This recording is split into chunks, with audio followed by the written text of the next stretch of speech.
Rolling. Rolling. Hi guys. I always do this. I don't know why.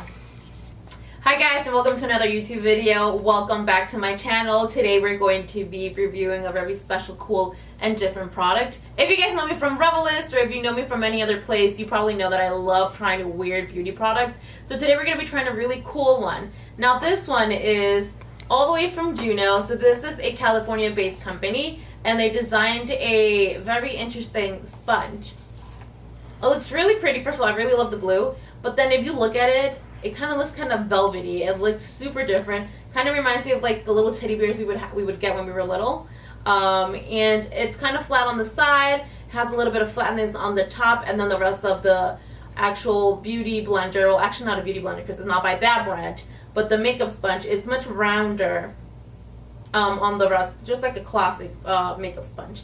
So for half of my face, I'm going to be trying this beauty blender wet, and the other half is going to be dry to see if it works best as a dry or wet beauty blender, and see what kind of like way works best. Do you tap this? Do you blend this out? Like, what's the best way to try this out? And I will be having the link to find this down in the description below if you want to have it, if you want to try it out. Now, the foundation that I'm going to be using, and the one that I've been using for a while and I'm actually really obsessed with, is Maybelline's Fit Me. It's the New Look Dewy and Smooth.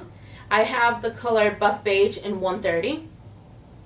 So the first thing I'm going to do is go ahead and put a little bit on the back of my hand. I'm going to dip right into it, and then I'm going to start blending. So this half I'll do with the makeup sponge dry, and let's see what happens.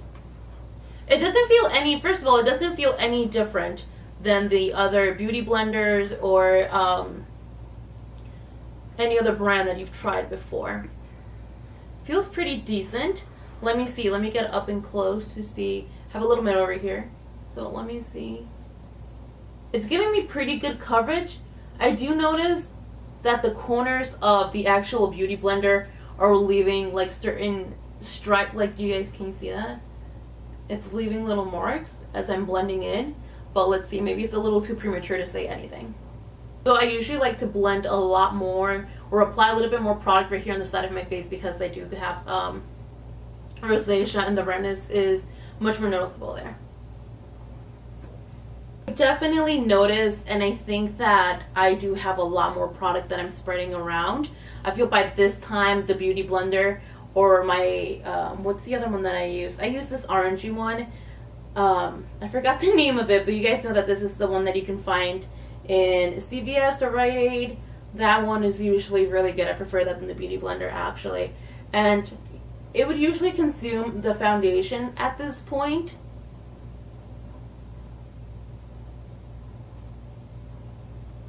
But I feel like I have a lot more, and I continue playing with it, and I can continue spreading it around to my face. Now, like I said, I'm only going to do this half, and then on the other half I'm going to go ahead and wet the sponge and try that side.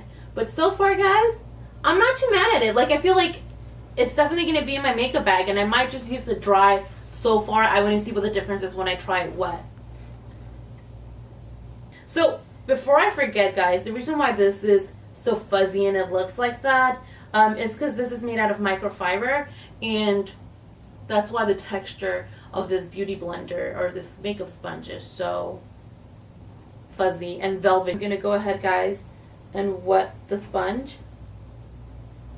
Do you guys also let me know in the comment section, like, do you guys usually just wet the one part that you're going to be using, or do you wet the entire sponge? I like to get the entire sponge wet. Alright, so it doesn't soak up water as much as the beauty blender does, but I'm not mad at it. Not bad. Not something that's like bad, I think. It still feels wet, and it feels much harder than a normal beauty blender, and it does almost feel like there's something on the inside, which makes me want to squeeze it even more, but I'm still good for it.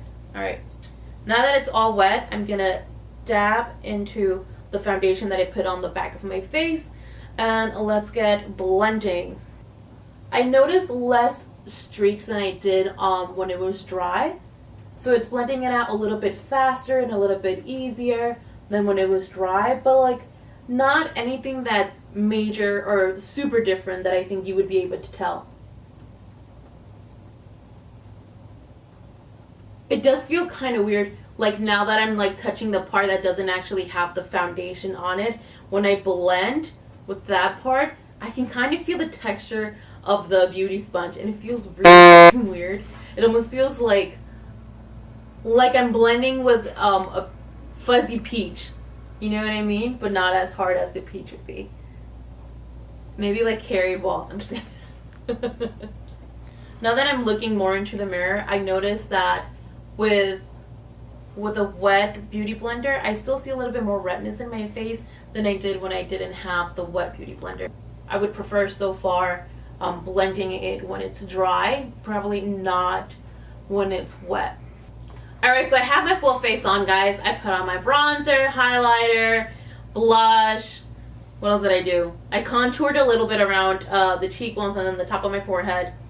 And now it's time to give my final thoughts on the makeup sponge. So first of all, guys, I honestly don't, deep in my heart, I thought this was going to be a complete up, and I was going to be like, no, it's like blending. You know, there's been so many products out there that people have been trying to use, like chicken cutlets, and I don't know, there's been so many things that they're more of like a trend and not really something that's going to be useful. But I feel like this was really good. This was really nice. I feel like I definitely used much less product than I've used in a beauty blender or a Real Technique sponge. I funny remembered what it was. Real Technique sponge. So I used definitely less products than I did with the other one. And another thing, it does kind of inflate a lot more. It's kind of coming down a little bit because it's getting dry. But when you get it all wet, it gets really, really big. And it's even harder to go in its original case. Do you guys see that? Like, it's, guys, I think this is a really good alternative. It's only $4. It's probably one of the cheapest beauty blenders or the cheapest makeup sponges that I've tried. And they get the job done, you know. You might spend a little bit longer blending in and blending out because the corners and the lines of the sponge are actually a little bit harsher. And it might be because it's new.